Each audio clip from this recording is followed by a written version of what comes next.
I still remember the rain that day, sharp, cold, cutting through my black suit like a knife.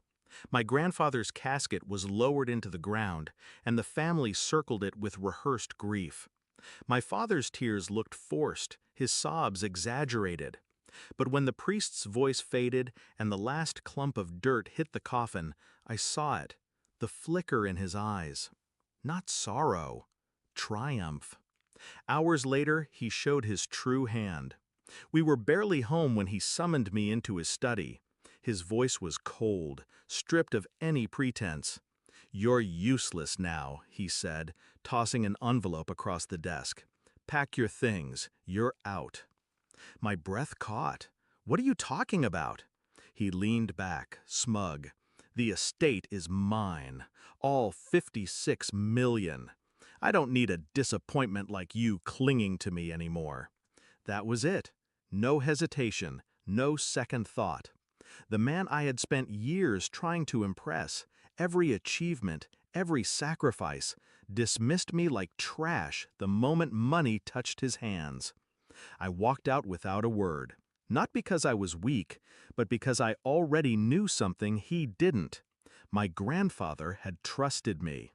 He once told me, "Money doesn't reveal character, it strips away the mask." And he was right. My father's mask had cracked wide open. The night before the funeral, grandfather's lawyer, Mr. Allen, had pulled me aside. He slid me a sealed copy of the will. "Your father hasn't seen this yet," he whispered. "Read it carefully, and don't react until the time is right." When I read it, I nearly laughed. My grandfather's brilliance was alive in every clause. Yes, my father inherited the fortune, but only under one condition. He had to take care of me, house me, and provide for me as long as I lived. If he failed, even once, the entire inheritance defaulted to me. My father hadn't read past the numbers. His greed blinded him. He saw 56 million and nothing else. So when he threw me out, he signed his own death sentence. I didn't storm back into his office. I didn't beg. I played the role of the discarded child. I packed a single bag, left quietly, and let him believe he'd won. Because the sweetest revenge isn't loud, it's silent. The next morning, I sat in the lawyer's office as Mr. Allen placed the will on his desk. My father strutted in, grinning, bragging about how he'd finally cut the leech loose. He didn't notice the way Allen's lips curved into a restrained smile. "Mr. Reynolds," Allen said evenly, "did you even read the will?" My father frowned. "Of course I did." Allen chuckled, low and deliberate. "Then you must have skipped the condition." He slid the paper across the desk, tapping the paragraph in bold. My father's eyes followed the words, and with each line, his face drained of color. "If you fail to provide housing, support, and protection for my grandson, the entire estate transfers to him immediately." Silence. Then his voice cracked. "That's not possible! I threw him out!" "Yes," Allen said, calm as a blade. "You did. Yesterday. It's documented, witnessed. He's already filed a statement." My father turned to me, eyes wild. For the first time in my life, I saw fear in him. Real, naked fear. "You planned this," he hissed. "No," I said quietly. "You did.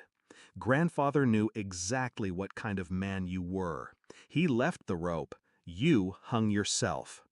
The fallout was brutal.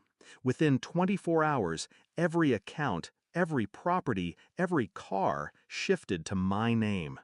My father's reign ended before it began. Reporters swarmed when word leaked. The mighty patriarch who inherited millions only to lose it all to his useless son. The humiliation cut deeper than the financial ruin. I didn't need to lift a finger. He destroyed himself with his arrogance. Now, weeks later, I sit in my grandfather's chair, in the same study my father once lorded over me. The portraits on the wall don't mock me anymore. They remind me. My father hasn't spoken to me since. Last I heard, he's renting a small apartment, drowning in debt, surviving on scraps of the empire he thought was his. Do I pity him? No, because I remember the rain, the dirt on the coffin, and his voice dripping with disdain. You're useless now. He was wrong. I wasn't useless. I was patient, and patience built me an empire. Final line: justice didn't need my rage. It only needed my silence, and my father's greed did the rest.